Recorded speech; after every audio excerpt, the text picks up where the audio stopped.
Good evening, dear students of first year. Hope you are very fine by the grace of Almighty Allah. Dear students, today I am going to conduct a class for you on your English first paper on Unit 4, Lesson 1. Dear students, remember this unit is according to your syllabus, not according to your textbook, because in the new edition of your English first paper textbook, the units have been shuffled. So please follow your syllabus and find out the name of the unit or lesson in your textbook. It may not be in Unit 4. The lesson may not be in Unit 4. It may be in other units. Please find it out yourself. So now let's start our class. First, let's read this passage, then we will answer some question that follow. This passage is on your some etiquettes and manners that we need to learn about children, that they should learn some etiquette manners for proper socializations. So let's read now, please. Try to understand every word and every line of this passage, then we'll be able to answer a question that follows. Yeah. As a child, you must have been told to greet your elders. Greet your সম্ভাষণ জানানো, অভিবাদন জানানো, সালাম জানানো, নমস্কার জানানো, good morning, good evening জানানো, যার ধর্ম এবং যার কালচার সংস্কৃতি অনুসারে। গ্রিট ইউর এল্ডার্স, বড়দের, অ্যান্ড ভিজিটর্স, অতিথিদের, টু ইয়োর হোম, যারা তোমার বাড়িতে আছেন বা আসে, according to your culture and tradition. You must also have been taught, তোমাকে অবশ্যই এটাও শেখানো হতে পারে, to be polite, ভদ্র, অমায়িক হতে, in company, যখন কারোর সঙ্গে থাকো, কোম্পানি মানে সঙ্গ, and keep quiet, নীরব থাকতে, while others, especially our elders spoke. বড় যখন কথা বলে তখন keep quiet বা নীরব থাকতে.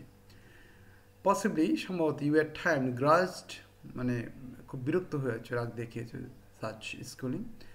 Possibly times you even protested, তুমি কি প্রতিবাদ করেছো, such discipline, এভাবে তোমাকে নিয়ম শিক্ষা দেওয়া, শৃঙ্খলার ভিতরে আনা, এই জিনিসটা হয়তো তুমি পছন্দ করে নি ছোটকালে। Now certainly you know you can't always behave the way you like. তো যেমন ইচ্ছে তেমন ব্যবহার করতে পারবো না, তুমি আশা করি এখন বুঝতে পেরেছো।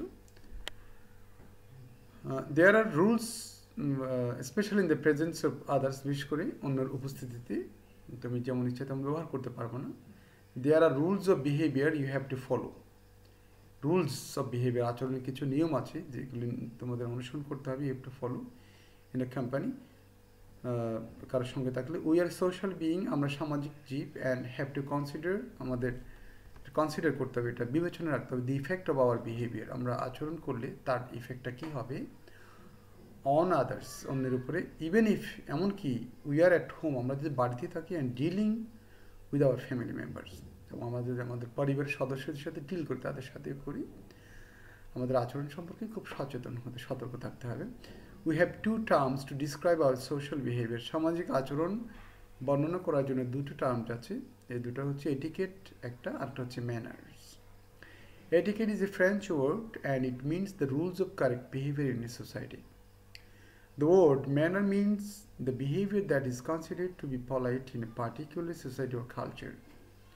নির্দিষ্ট সমাজ বা সংস্কৃতিতে কোন একটা আচরণ যেটাকে গ্রহণযোগ্য, পলাইট বলা হয়, ভদ্র বলা হয়, এটাকে বলা হচ্ছে manner. Manner can be good or bad. এটা for example, it is a bad manner to speak with food in one's mouth, মুখে খাবার নিয়ে কথা বলা এটা ব্যাড ম্যানার, খারাপ manner. No one likes a bad mannered person. Remember that, মনে রাখতে হবে যে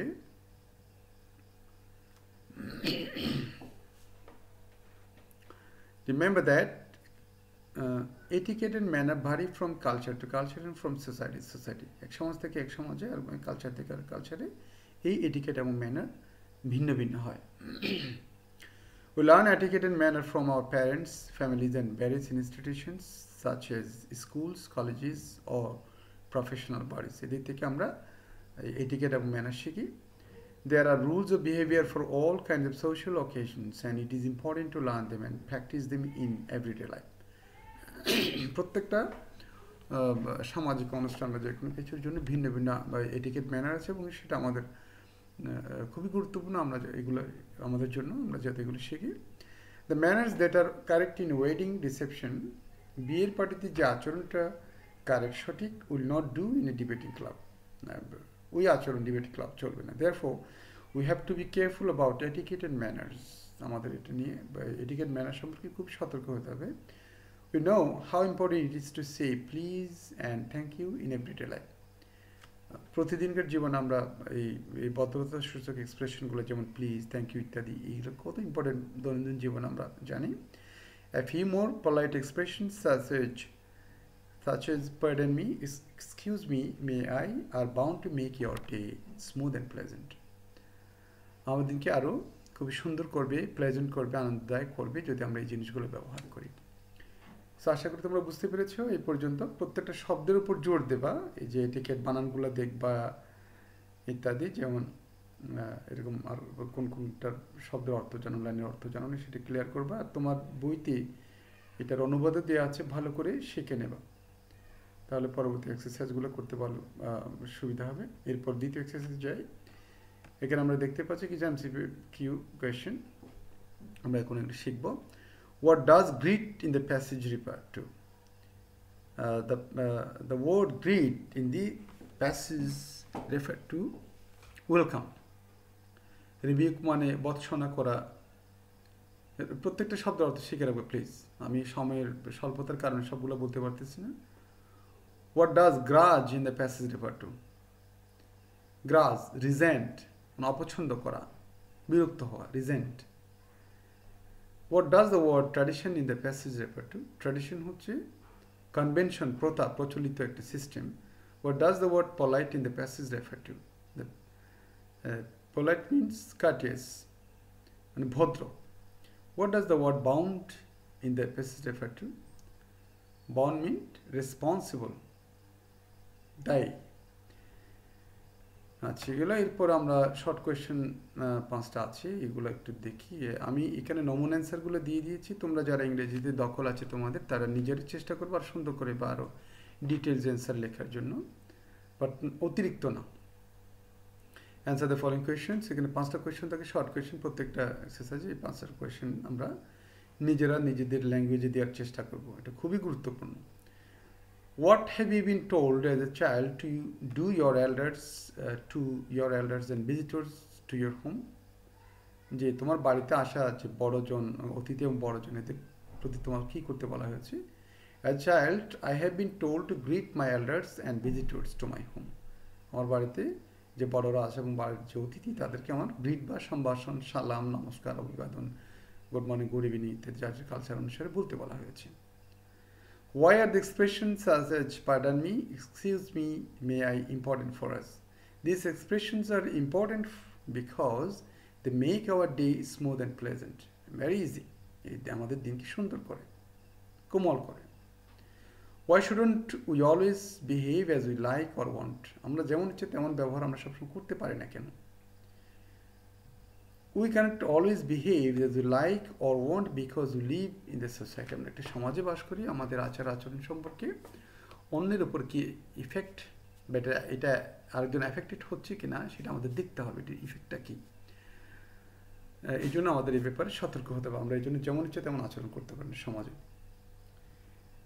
Why is it said that manners can be good or bad? কেন বলা হয় যে ম্যানার্স ভালো বা মন্দ হতে পারে? Manners can be good or bad because they vary from society to society or from culture to culture.